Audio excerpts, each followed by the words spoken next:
Okay. How many of you saw me in Grand Lake at the Rocky Mountain National Park Visitor Center last July? Okay, great. I don't have to apologize for recycling a few slides. So I will talk about climate change. I will also talk about climate in general. Man-made climate change can take many forms. I have a house, we have a house in western Boulder County at 8,600 feet. This is a lake that's a quarter-mile from it. And the local homeowners association saw it fit to install a bubbler to keep the trout alive they put in every summer. So we have a climate change signal here. All of a sudden, we have to worry about ducks hanging out way too long into the winter. Now, real climate change was this year when this lake didn't freeze until December. But I will talk about all kinds of aspects of human impact and also in general about climate. So I need to thank and blame Jeff Lucas, John Eichheit, and Marty Hurling, who I've been working with for the last 10, 15 years in Boulder. We're actually part of a team, Marty and John, that's an attribution and predictability assessment team. These days, we're doing a bit more on extreme events because that seems to be okay to talk about. So we talk more about weather extremes than climate extremes, but to me, it's a continuum. All right, so I will talk a little bit about what do we know actually about the climate right here. And Summit County is kind of interesting. There are two long-term stations, one in Breckenridge, one in Dillon. The one in Dillon was moved in the 60s when they built the reservoir, and that discontinuity in the record, it went drier. It's really interesting. I mean, they moved it slightly higher and it became drier. It must be in the rain shadow of some mountain there. Gosh, that can happen. And in Breckenridge, they started measuring in the 1890s. And the first few years, if you look at the snow-to-rain ratios, it was 10-1. And I'm not sure whether they just went out, measured the snow, and forgot to melt it, or whether they just had a bucket out there and melted the snow afterwards and then guesstimated what the snow was. They changed that by the late 1890s, so they were actually ahead of their time. Back then, they also measured temperatures. Not since then. So we have this really weird, incomplete climate record right here in Summit County.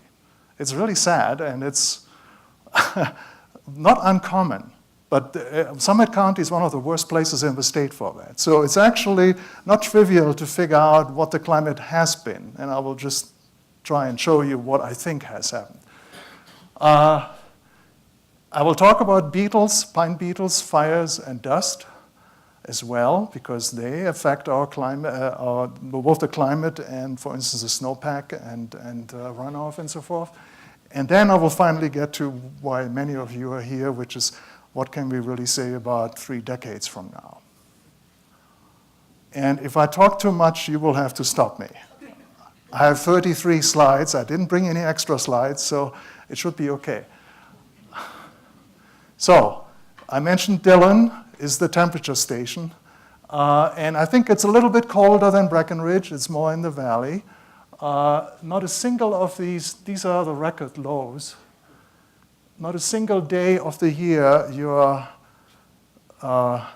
can count on not having a freeze.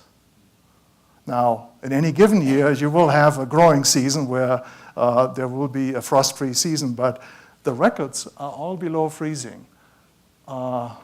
That's pretty extreme. And many of you probably appreciate that. We have never hit 90 degrees in Dillon yet. I'm pretty sure that will change, but for now, this is actually one of the few stations I could find. Like at my place, which is 1,000 feet lower than Breckenridge, I've seen 93 Fahrenheit in the last 28 years. So otherwise pretty uneven. This is kind of interesting. Some people know this as the Halloween anomaly. Right around the end of October, early November, winter comes knocking, or it used to. So the records kind of drop off there. But again, I wouldn't read too much into this because, like I said, the station moved and it's actually, this is, there are big error bars around that, a few degrees for sure. Precipitation. Nolan Duskin, who used to be the state climatologist, would always say that Colorado is one of the few, I think there's maybe one other state in the union where you can find the wettest month of the year in the state to be any of the calendar months, especially if you prorate February for being handicapped, 10% less days. But this place is a bit surprising, is about as far north as you can go in Colorado and still have the wettest time of the year being July and August. This is the monsoon signal.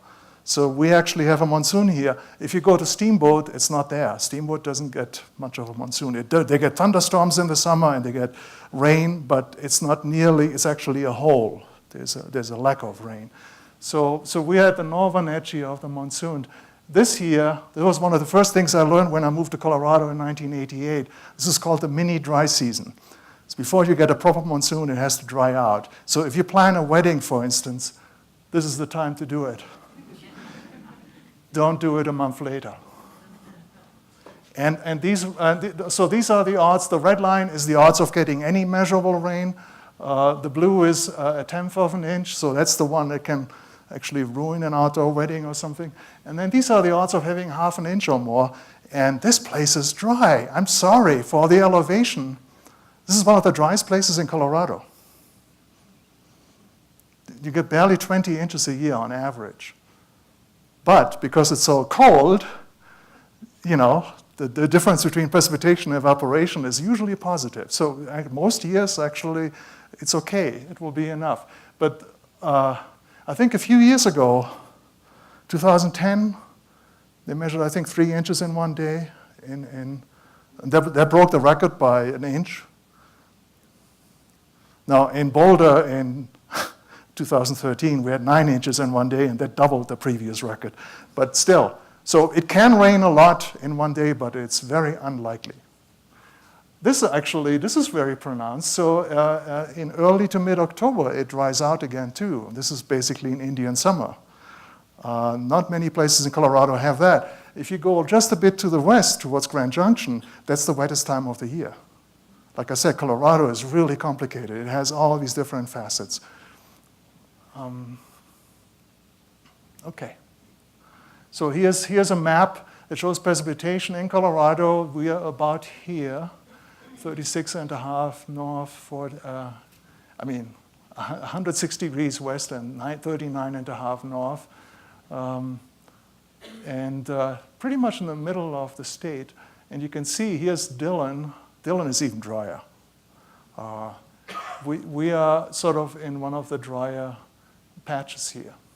And it's just because it's so cold that actually the snow can stick around. Not this year, but most years. So this is one figure. When I did that the first time, I realized, oh, there is actually some system to this seasonal cycle. And it's basically clockwise. The main features rotate clockwise. So if you look at summer, June, July, August, fall, winter, and spring, so you go around like this. In the summer, the wettest region in the state are the eastern plains, and it's actually the monsoon coming up from New Mexico in July and August in particular, and we are sort of on the western edge of that. It actually hardly shows up there.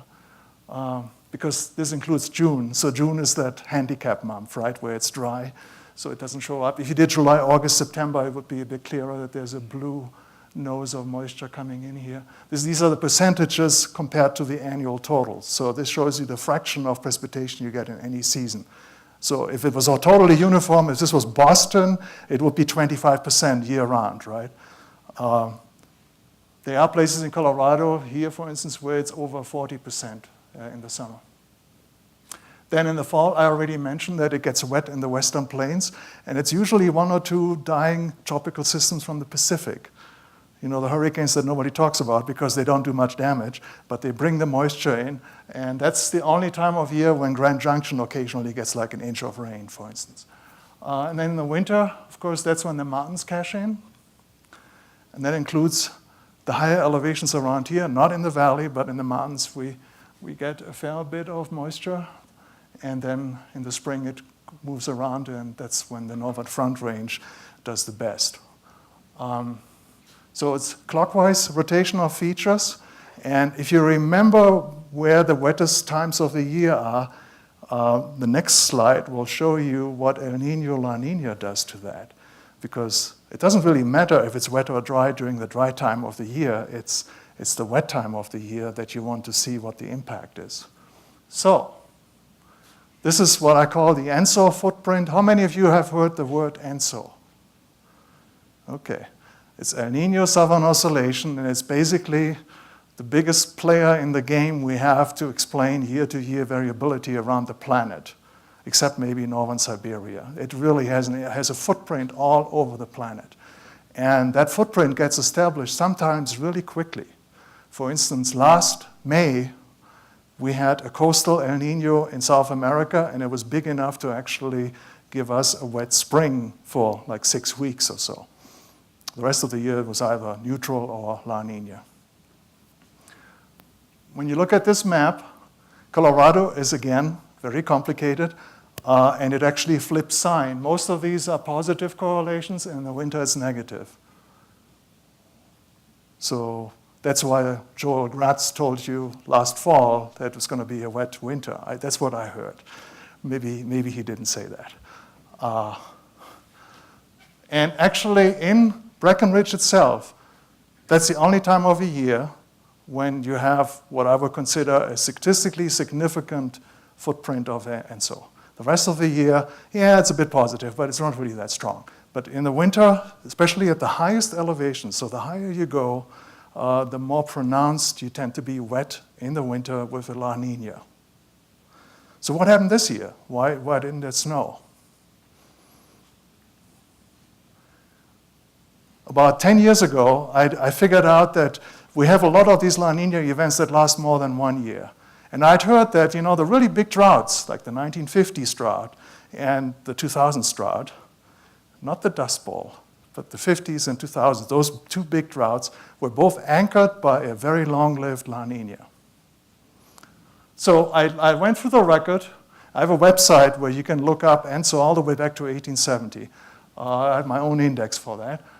And if you look at October through March, precipitation as a standardized anomaly, so this is again with respect to the normal conditions in a given place. So when you see blue colors, blue and greenish, it means it's wetter than normal. And if it's reddish or orange, it's drier than normal.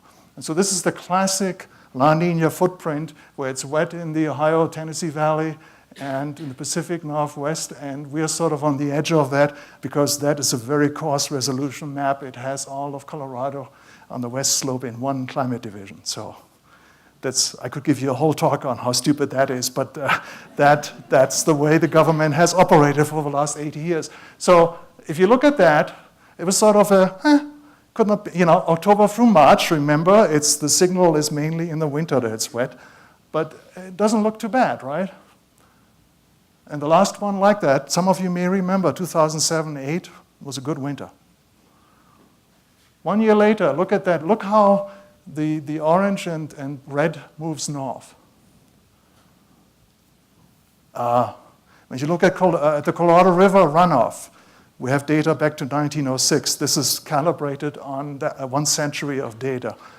The Colorado River runoff that is reconstructed back to 1906 at Lee's Ferry, 8 out of 10 years, it was drier in the second year than the first year of a La Niña. And I applied this in 2011-12. Some of you may remember how bad that was. That was the biggest drop. 2010-11 was the year where winter wouldn't quit. And we set a new state record at Tower, at Buffalo Pass, 83 inches, I think, water equivalent on the ground. They kept going up there and measuring, and I told them, hey, you have to be careful not to track over the same place, so you'll ruin your, I think it was 240 inches or so. So that snow didn't melt. I remember hiking at Rocky Mountain National Park on the 31st of July below tree line on solid snow. Never seen that before since. Anyway, 1 year later, 11-12, terrible, right? All the fires And it was the biggest drop in runoff on record from one year to the next with this scenario. It went from over 20 million acre-feet to 8. This is for the annual natural flow. So this year, we had a very weak La Nina in 2016-17. It was so weak that some people I didn't even count it as a La Nina, but it declared itself having a landslide wind, and it acted like a La Nina. This year, we have a stronger La Nina, and it certainly has acted like one, but it has also acted like this. This is, as of yesterday, Pi Day, this is the template, this is what happened. So except for North Dakota, this is a pretty good prediction, right? It would have basically anticipated how bad it was going to be this year. So I feel pretty good about this tool.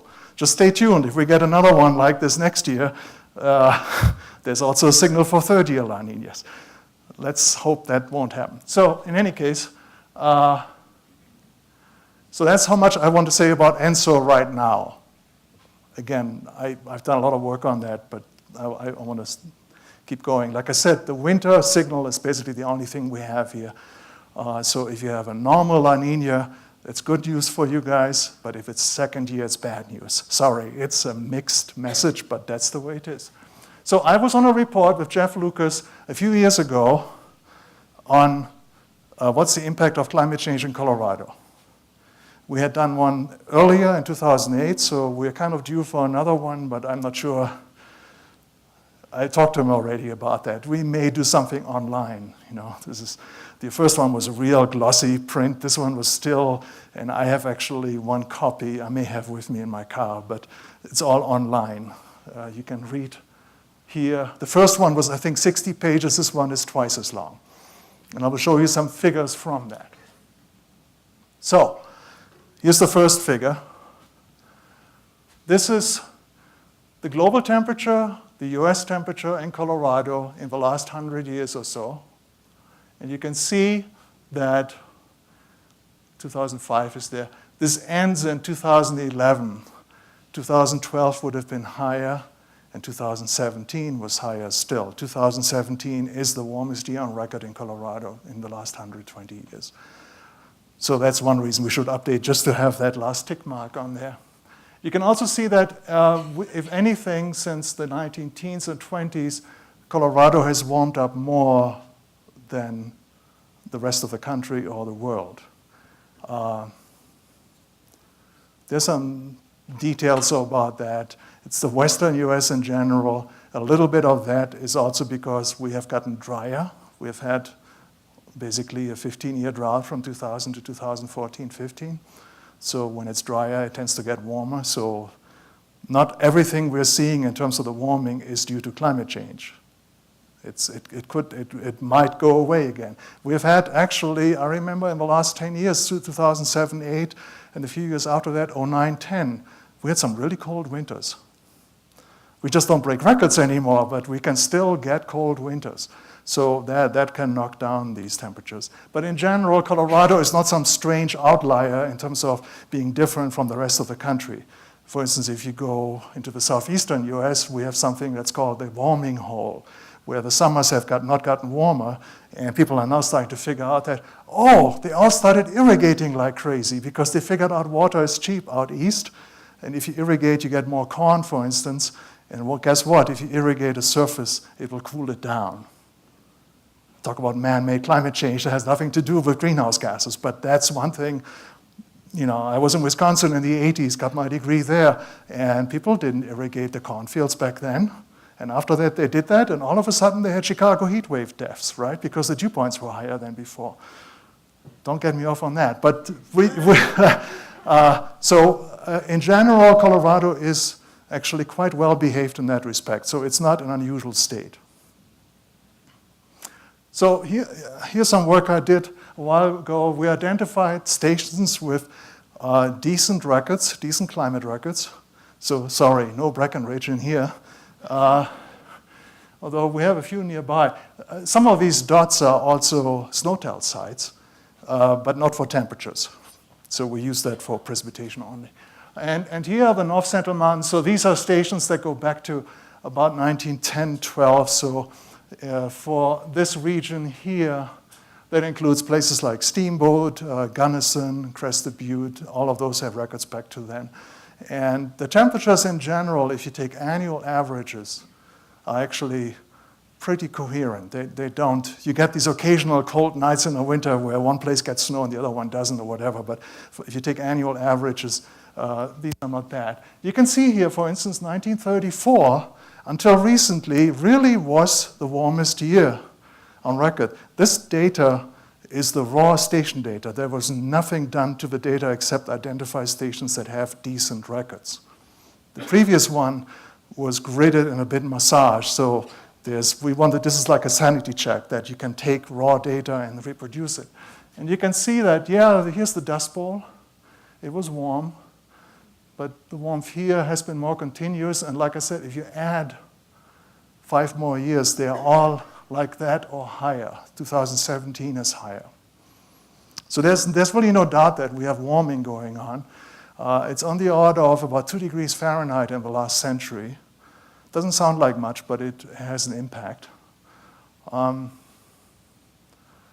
you can see here, this is the same time series for the whole state again. The bars are individual years since 1950, so 1934 is not in there. And here's the model. And the model doesn't get right the individual years, but it has the right idea about the change, how much change we have. And this figure, can you see this in the back? Is this going to be on the web afterwards? If I have permission to share it, I will put it online. Fine with me. It'll go on HC3's website. Yeah. So if you compare natural forcing only, and these are CMIP3 and CMIP5 are the last 2 IPCC reports. So one was in 2007, the one where they got the Nobel Prize, and the last one, CMIP5, was 2013. So that was every 5-6 years, there's a new version of that. And you can see how the red and blue line overlap. And if you don't put in the greenhouse gas changes, you can explain some of this, but overall, that line doesn't match this at all. And if you put the greenhouse gases in, voila, all of a sudden it matches. That's actually, there's a whole science to this. It's called fingerprint attribution, where you're matching what you expect with what comes, and you can figure out what are the odds that this is by chance only, and they're very, very slim. So in principle, yes, there is. It is possible that we are all wrong, but it's highly unlikely. So here's something we did for the report. We have snow courses back to the 1930s, especially in the Colorado River Basin, so not far from here, and for 1 April snowpack. And it turns out 1 April in Colorado is actually, most years, it's a bit too early to hit the peak. It's a Western-wide custom. Why they're doing it in Arizona, where they have some snowtail sites that melt out by 1 April, I don't know, but in our snow courses. In Colorado, where most of the snow courses are 9,000 feet and higher, in a normal year, the peak is in mid to late April, especially in the northern mountains, which means that with climate change and earlier peaks, 1 April is still good. So if you look at this time series back to the 30s, this line is the Colorado River. You know, you see ups and downs. Here are the 50s. Here's 76, 77, 80, 81. Some old-timers may remember that's when they started making snow, because there was no snow the natural way. 80, 81 was also when they developed, they started the Colorado Drought Task Force, because those 2 years were, you know, they were bad. But then we had this string. It was like a stock market, right? For 15 years, it was just normal or above normal. It was like the Lake Wobegon era. Ooh, that's not politically correct anymore. But there was a period when there was actually a report coming out on droughts in Colorado in 1999. And they were saying, wow, this is a bit academic to talk about droughts. Little did they know. That was the year the new drought started. So if you take the average, or if you take the trend across these, the only area that has a negative trend that's statistically significant is the South Platte, because it had these really high peaks there. And so, but most places in Colorado over the last 50, 60, 70 years, you know, we've had some bad years recently, but statistically, it's not sticking out yet. Again, this is not the peak snowpack, this is the 1 April snowpack. So when you have a bad year, you still often hit 1 April as a good point. This is something we'll keep monitoring, and my guess is that 5, 10 years from now, we might start seeing more of this trend. Okay. Jeff Lucas is a paleoclimatologist. He does tree rings. There's actually, I should have had put in a picture where I've asked him, sometimes they go to the same tree, whether he has ever gone through with the corer because he hit the same hole, and it has happened. Because, you know, it's always the same person coring a tree. It's not as if they're going up or down, so they will, anyway. So you can use tree rings to reconstruct stream flow. It's kind of funny what they can do with tree rings. So basically, if you have you have to find a tree that's not always happy, so it can't be right next to a stream, and it can't be up on a peak where it's always, you know, like a bonsai tree and never has a good year. So you have to find trees that have swings in behavior where in drought years they hardly put on any growth ring, and in a wet year they will put on a big growth ring. And you can actually go back hundreds of years to reconstruct stuff. For the Colorado River, we can go back 1,000 years. This gets you back to when the Anasazis were wiped out. And you can see that this was at least, I mean, some people say it was cannibalism, right? There's all kinds of ideas of what happened, but this really didn't help. It was like a 50-year drought. And all of these yellow, again, you probably can't see in the back, but this one, I like this one. The late 16th century was when the Spaniards were trying to conquer Colorado, and they were driven back by the drought. They couldn't sustain themselves. And then there was one in the late 19th century, right before they started making these measurements that ended up in the Colorado Compact. We determined the flow in the river based on these years. That's why the Colorado Compact with the 50 million acre feet is totally out of whack. They used, perchance, I don't know, they used a really wet set of years there. And they could have just, if they had taken earlier measurements, and most of the measurements started in the 1890s. But with tree rings, we know that the 1880s, 90s were quite dry. And you can see actually how common this is across, this is the South Platte, Rio Grande, Arkansas, and Colorado. It's actually, the really dry period are pretty uniform. They're large scale. The droughts are not local. A thunderstorm is local. Local flooding, you can have local flooding from one storm. But the droughts tend to be much larger scale. So what I'm trying to say here is that for the last 100 years, as we developed all the resources and settled Colorado, we've actually had some pretty good moisture conditions. You know, we had a couple of drought years. We had the Dust Bowl. We had the 50s drought, the early 2000s. But really, compared to the previous 1,000 years, it could have been worse.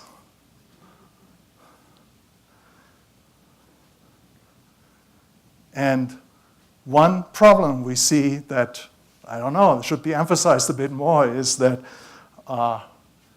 here's your water supply on the Colorado River, and here's that infamous era, you know, the teens and 20s when we got into the compact and we had some really good years.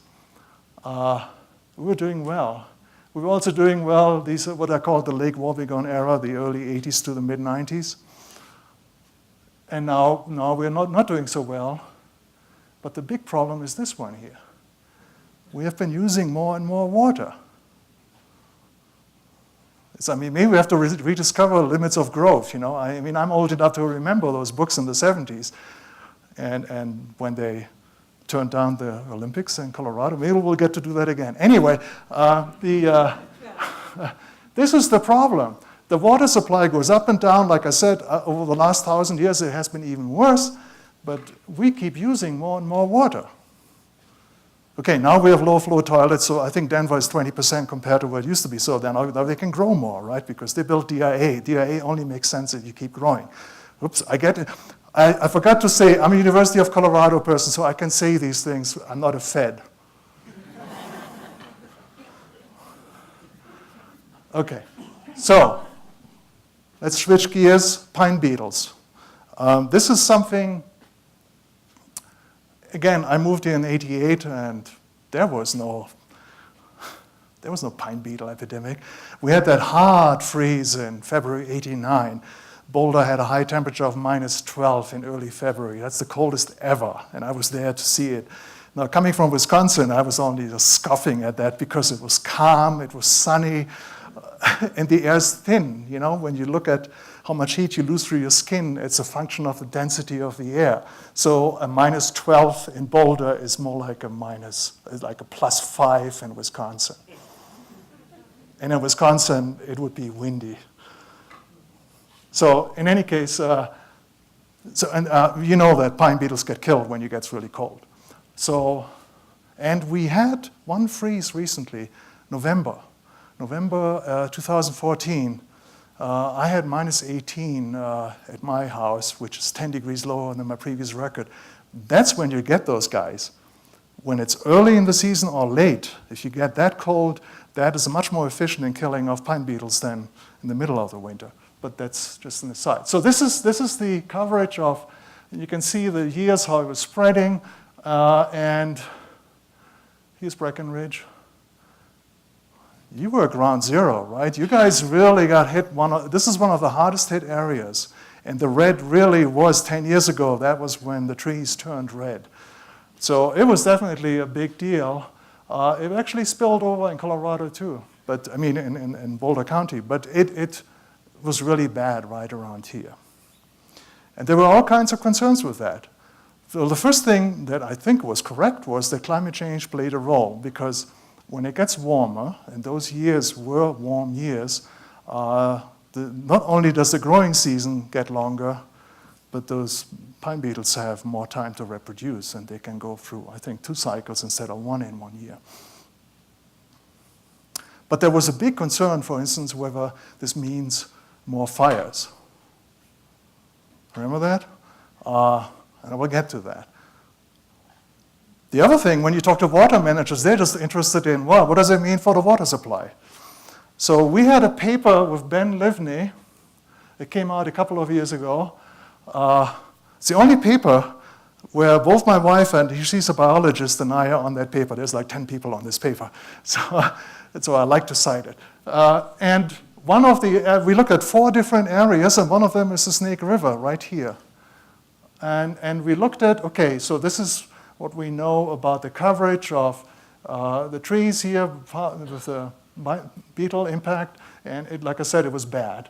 And you can see the evolution here for the Snake River. The red line is the red infestation stage, so when the needles turn red, and the gray is when the needles fall off, and it's called the gray stage. We have now, this is 2011, you crossed over. So the last 5, 6 years, we have now, most of the trees that were infested are dead now, but they're still standing. So it's like having a bunch of aspen instead of conifers standing out there. What does it mean? No more interception, no more trees sticking out their branches and catching the snow before it hits the ground. And you still get shadow from the tree trunk. You still cut down on the wind. So the net effect is you get more snow. You get more bang for the buck. So that's the silver or the gray lining on the pine beetle story is actually, we are now at a time, and it will pass before the trees fall over, where we actually have a benefit from this. Who would have thunk? It's not all bad. So right now, we're actually reaping a benefit. It's too bad we don't have a good year to put in the snow, but we're getting more snow out of this than otherwise with a healthy forest.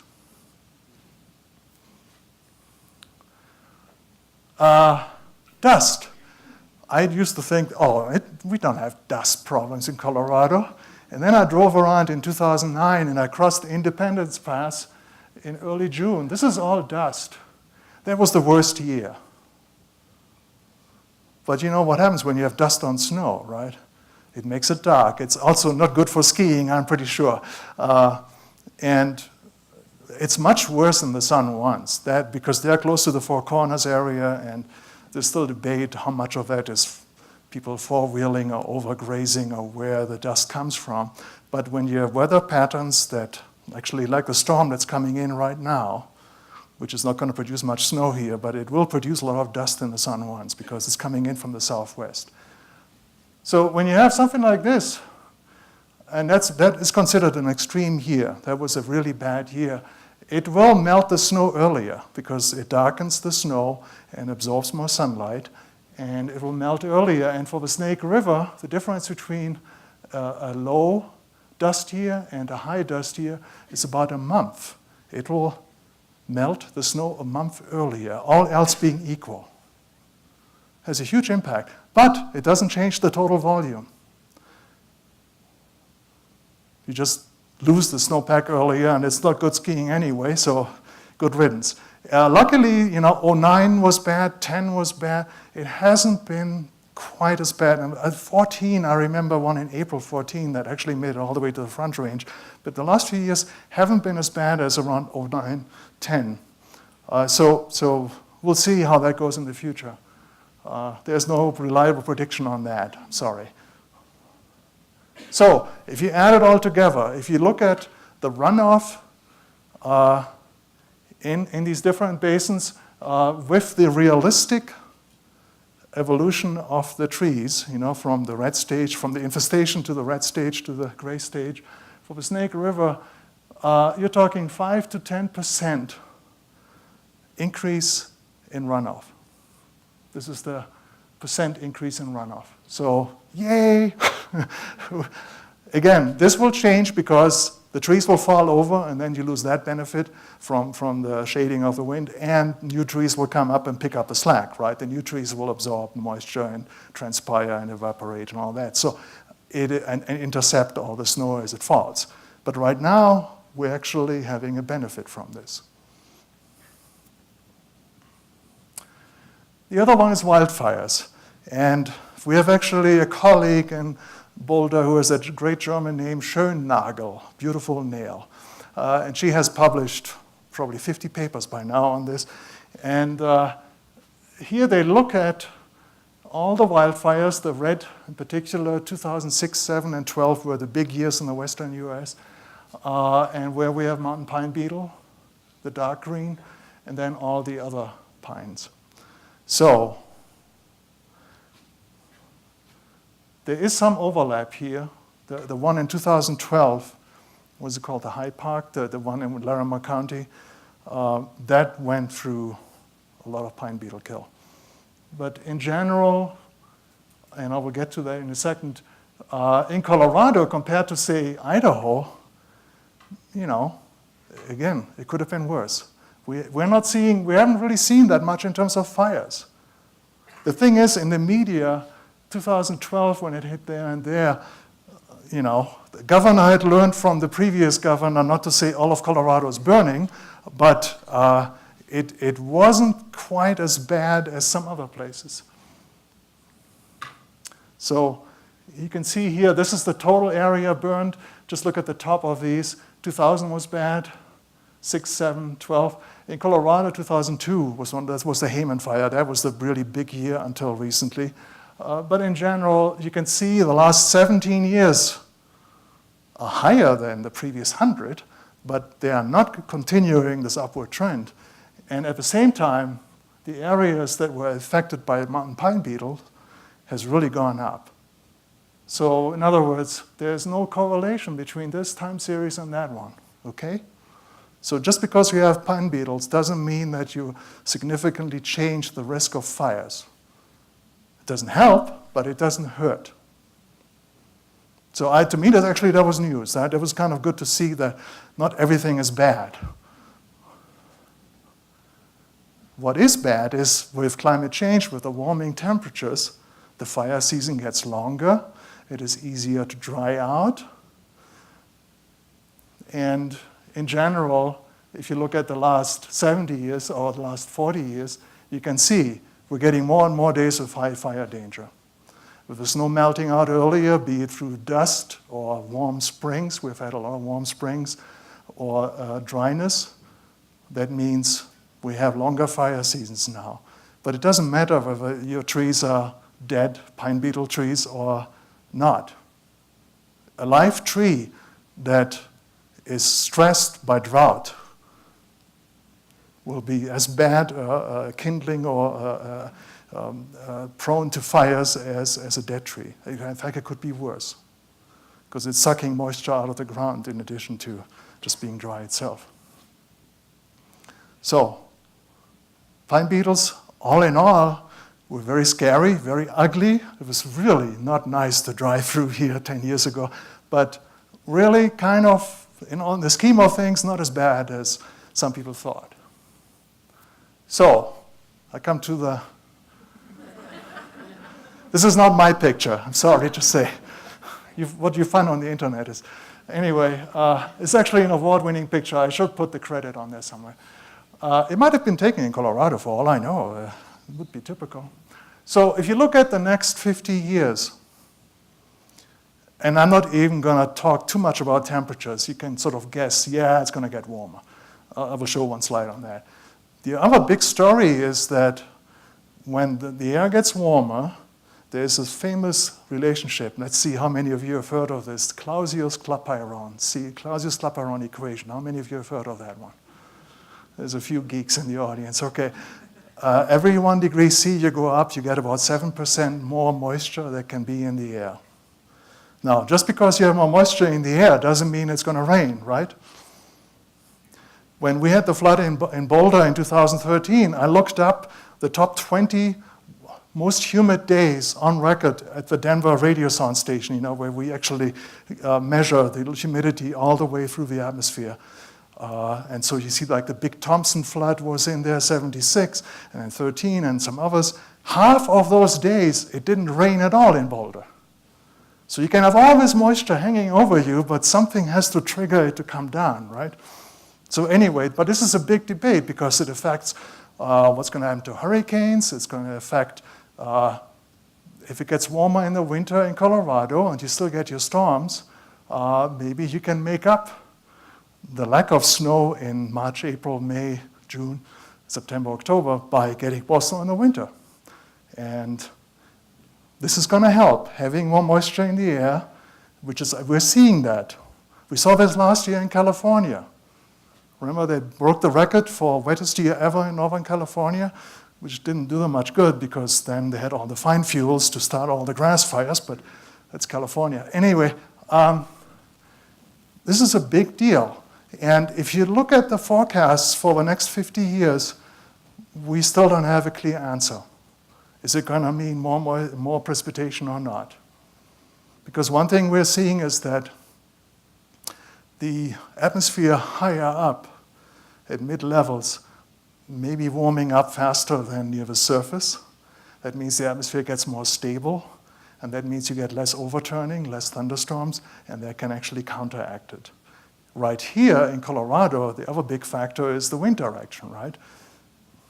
One reason you guys are so dry is you're really tucked in. It's like a horseshoe, right? The mountains are surrounding you, and you have to get the wind direction just right, or really good vertical instability. Like maybe we get a thunderstorm tonight, then it will be wetter. But in general, those things are very hard to predict, and you have to get into a very small scale. These models are run at 50, 100 kilometer, 200 kilometer, 100-mile resolution. That's not enough to figure out what happens in Colorado. So we're actually working on that in our lab to get down to a smaller scale that's small enough to answer some of these questions. But one thing I want to point out is that in general, the western US is expected to get more of these wet days that are really extreme on the high end. And if you look at the last 100 years, I was on a paper here in 2013. We looked at the best stream flow records we have, where there was the least damming or diversion, and we don't have to do any mathematical calculations to figure out how much water was taken away. They still have gauges on rivers that are virgin flow, if you will, where you don't have to worry about that. And yeah, you've heard about the Red River floods. We've had a lot of flooding up there, mixed bag down here, a lot of flooding in this area. Even since then, a lot of flooding in 15, 16. And look at this, downward trend. Of course, that's the drought. That's the 15-year drought we have had. And this is before the 2013 flood, which would have reduced the size of these triangles. Same here when you look at 20-year daily extremes. A big increase in the number of really wet days east of here, but not so much over the western US. So it is, even Mother Nature in the last 100 years is not really showing its hand. The models have a hard time predicting it, and the track record we have so far is not clear-cut. Now, we are keeping track of this. We actually identified 987 stations in the US that have at least 100 years of complete daily data. Again, not Breckenridge, but we have a few stations in Colorado. And we keep track, I do this every few months, of how extreme was it. I should have brought, I did one update recently for July, August because of Harvey. So if you look at Harvey, what was impressive was not only did they have, I'm not talking about records, I'm talking about statistically calculated odds of getting a 100-year event, that kind of thing. They had that for 5 days in a row, right? That's why it had that, 50 inches of rain near Houston. So there was a lot of red dots around here in July, August. I have to remember to change that. But we have a website that I will actually update very shortly with all the data through 2017. And we're trying to keep track every year. Are we really seeing an uptick? And for the country as a whole, yes, we are. And it's driven by basically everything east of here. That one winter we just had in California that was really wet, it was actually surprising. There were very few records. The wettest time compared to any other period was in October, late October that year. That was why the snowpack, despite all the high precipitation amounts that season, the snowpack was actually lagging behind because it was so early that it felt. Sort of like this year here, right? We had a lot of moisture in October that was kind of useless if you like snow. Anyway, we're keeping tabs on this, and we're trying to figure out, okay, are we seeing a natural change in this evolution? All right. So again, this is from that Colorado report in 2014. This is the average for 2050. It's on the order of 4 degrees higher than the last century. And right now, 2017, was already 2.5 to 3 degrees. So the average for all these models, and you can see the ranges from 2 degrees to 6 degrees, is quite wide. And this is using what we call a representative pathway or concentration pathway, 4.5. This is a middle of the road scenario. I would say the way the world is going right now, we have to go for the high-end scenario, right? It's not just us, it's China is now the biggest emitter of greenhouse gases. And then you could add 50% to that. So then we're talking, instead of 4 degrees, we're talking 6 degrees. So it's more than doubling what we have seen already in the last 30 years. So that's pretty safe. But you look at the precipitation, look at these wild swings. The average for the 2050s is very close to where we are now using this scenario. If you use the higher scenario where we are warming up more, the Clausius-Clapeyron effect kicks in a bit more, and it actually produces more moisture. The problem is you get more moisture, the price you pay is you also have higher temperatures, so it doesn't mean you get more snow. One thing even though I distrust the Breckenridge record, I went through the data for the last 40 years and looked at the ratio of snow to liquid to see whether we see a trend. Every single month shows a downward trend, but in the winter it's not statistically significant. In spring, March, April, May, it's very clearly going down. So you don't get powder in the spring anymore. Well, you might be lucky to get one. You count yourself lucky if it happens, but it's not very common anymore. So that's the price you pay when you have higher temperatures. So what this means in terms of snowpack, 1 April snowpack, this box here is the 25th percentile, 75th percentile. So for this area here, most likely a reduction of about 10%. This is model results using that pathway that I mentioned before. We don't get a change in precipitation. So this 10% reduction is just a function of the warming temperatures, because it takes longer for the snow season to start, so you get less snow by the 1st of April. If you did the same thing for the Cascades or the Sierra in California, it would be much worse. This is something you have to remember. Colorado, when Aspen had this campaign, 10, 15 years ago, where they said winter is in danger and we're worried about snow, I told them, in the world of skiing, it's all relative. Coming from Germany, there are places in Germany that some years can't even open the results anymore. The same in Washington, Pacific Northwest, or New England. So compared to that, a 10% reduction is still 10% less than normal in Colorado is still a lot better than 0 in Wisconsin or, well, that's a bad example, but in New England. So, and one thing this also means, of course, is that if you look at the normal runoff curves for the Colorado River headwaters, so this is right around the corner here, the normal peak flow is in June, and it will be earlier. It will be shifted. It's like the dust on top of that, it will melt earlier. This is independent of how much you get. All right. Okay. So, I'm getting into the stuff now that we are actually doing a lot of research on right now. Some of you may have heard of this. This was in the media. There have been 2 or 3 or 4 papers just in the last year saying that the warming alone is going to be enough to reduce the flow in the Colorado River by 10, 20, 30, 40% in the near future.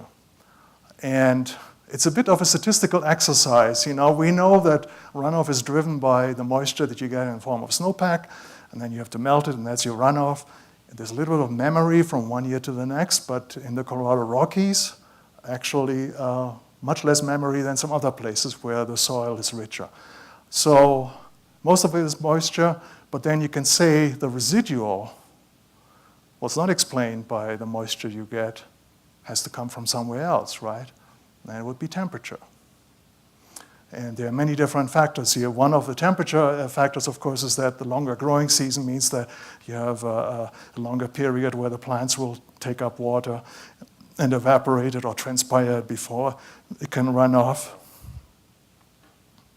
One thing that's good about dust is if you excel with dust, you not only have earlier melt out, but you accelerate it.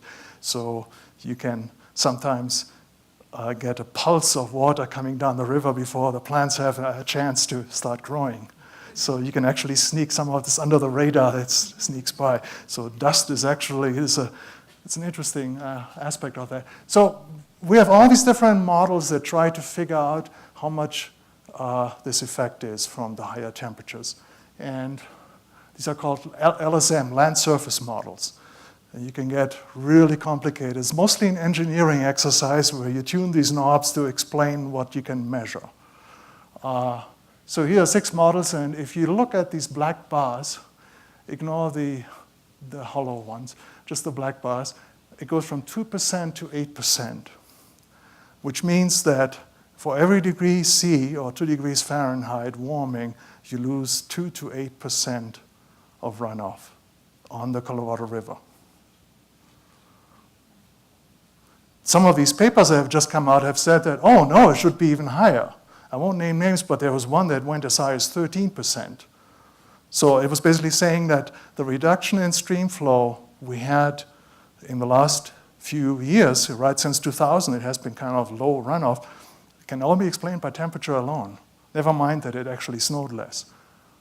So this is a big topic, and we're actually trying to figure this out. We're going to the bottom. But here you can see if you, depending on these emission scenarios, I mentioned before the RPC 4.5 or 8.5, 8.5 being the more realistic one right now, you can get these huge ranges in reduction all the way up to 80% less flow just from temperature alone. So this would be like the Anasazi 800 years ago, right? That would knock everything underneath us away. So we have to figure out how much of that is realistic. And what we are finding right now, this is going to be the last slide,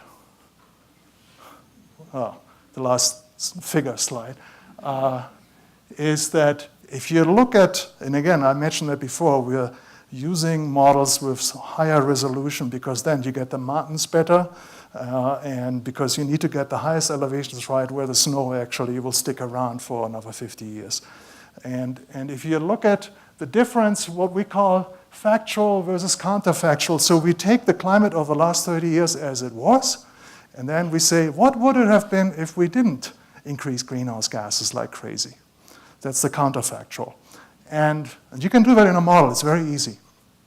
And then you run it 100 times and to compare it. So statistically, these are very significant results. We have two models, one is the European, one is an American, and the epsilon here is what's called the elasticity of precipitation, and you may have heard of this, or this is the efficiency actually, where when you increase precipitation 10%, you end up with 20% more runoff.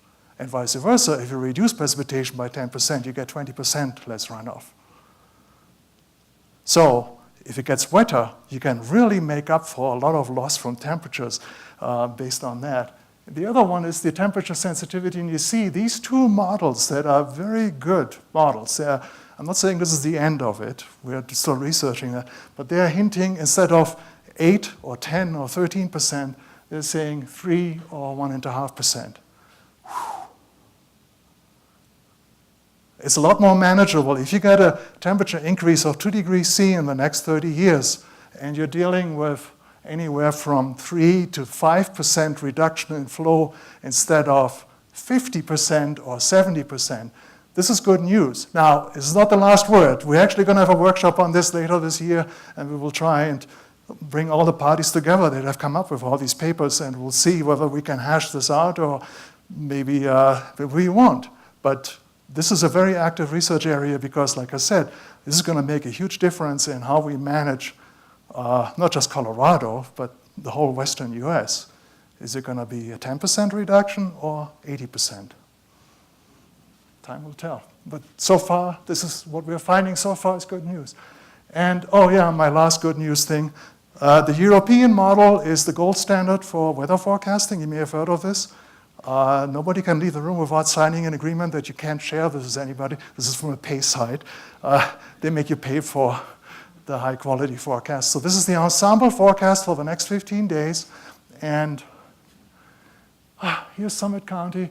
That is Breckenridge, 1.2 inches. 1.2 inches in 15 days this time of the year is, I think, maybe 10% above normal. But I have seen so many of these maps showing much less. This is good news. So enjoy the moisture that's coming our way. Okay? This is. I wish it would have the red dots on us, but it will never do that. There was one storm in early March 1899 where Breckenridge officially recorded 7 feet of snow in 7 days. I personally doubt that a bit, but hey, let them have it. It was a great February, March in general. It was the 2 snowiest month on record. But in general, we don't get that much here. So here's my summary. Warming is basically in the bank, no matter what we do. It doesn't matter whether we have the Green president or the Germans have the coalition with the Greens that they didn't get. it's in the pipeline. We will get warming. We can just, when we think about reducing greenhouse gases, which we all should do for a number of reasons, not just the temperatures, it will be the next generation and the one after that that reaps the benefits. Okay, we have built this into the system. There's the residence time of these gases in the atmosphere is hundreds of years, right? So it will take time to reduce that. I've always said, going back to the 70s, one good reason not to burn all the fossil fuels is that then we still have them for later uses, right? We don't have to use it all up. Anyway, I mentioned that the warmer air has this feature. It actually works in a vacuum too. When the temperature is higher, there can be more moisture in the air. But it doesn't mean that you also get more precipitation. So around here in the winter, it's mainly how the wind is blowing. So what's not helping is the storm that's coming in right now, for instance, it's from the southwest, and that basically gives you a downslope right here, so it's not good news. In the summer, it is more the stability of the air, the thunderstorms.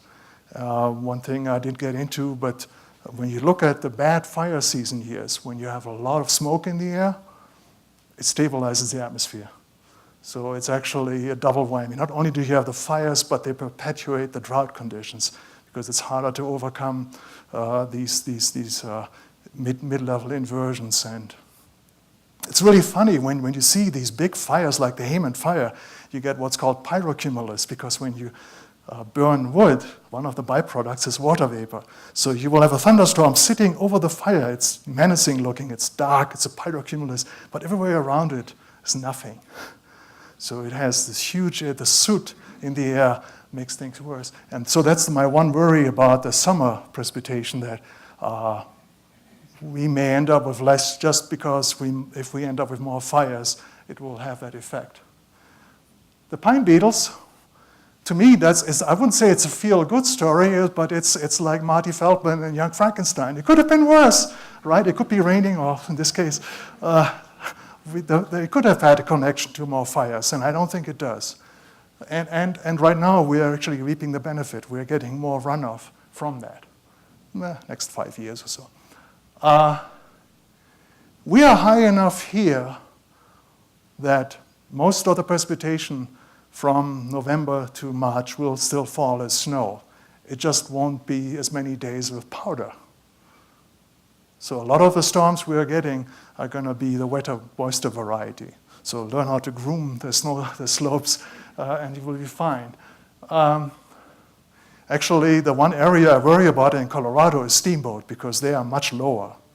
And you can already see that. I wouldn't go skiing there in April. I hope I didn't offend anybody, but you just have slush. So fewer powder days, but we still have snow up here, and compared to the rest of the country, actually brace yourself. They will all come here to go skiing, right? Climate change in general is real. Don't ignore it. I'm sort of in the middle of the spectrum there, but it's not as threatening right now as some people make it out to be, but you cannot avoid it either. You have to take it serious. So, and the big gorilla in the room to me is we can't keep growing like we're doing in terms of the water demand, and I don't care whether we reduce the number of people or slow the growth or reduce the water consumptive use, right? We don't have to have all Kentucky lawns in the Front Range. But so that's my story. Thank you.